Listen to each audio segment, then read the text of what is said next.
Africa has a large quantity of natural resources including diamonds, salt, gold, iron, cobalt, uranium, copper, bauxite, silver, petroleum and cocoa beans, but also woods and tropical fruits.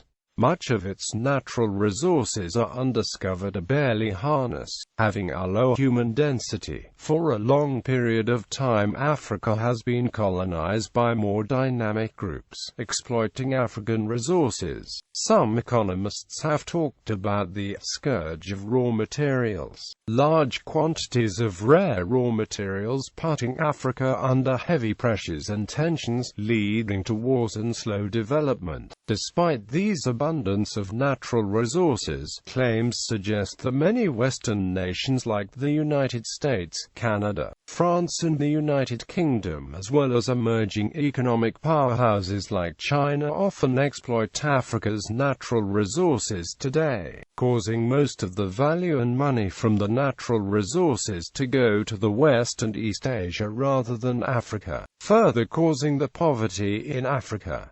African oil takes growing importance, mainly after the 2003 oil crisis and recent oil reserves discoveries. Sudan and Nigeria are two of the main oil producers.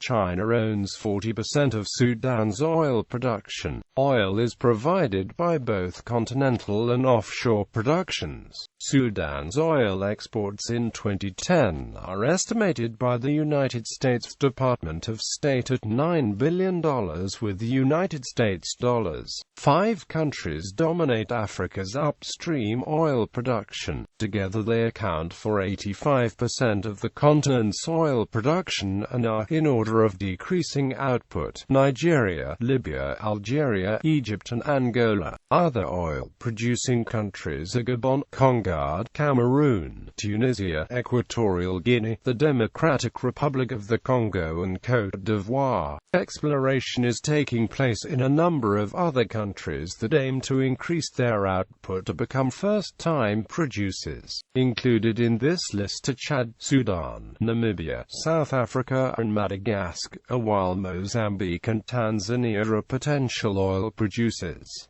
African ores, or resources in Africa, are abundant, and extremely more so nowadays as other continents are beginning to face depletion of resources. The copper belt in Katanga, the diamond mines in Sierra Leone, Angola, and Botswana are well known for their abundance and rich produce, albeit also notorious for the level of corruption and links to rebel movements. The rough and the blood diamonds used to supply these rebel factions with arms is one such example.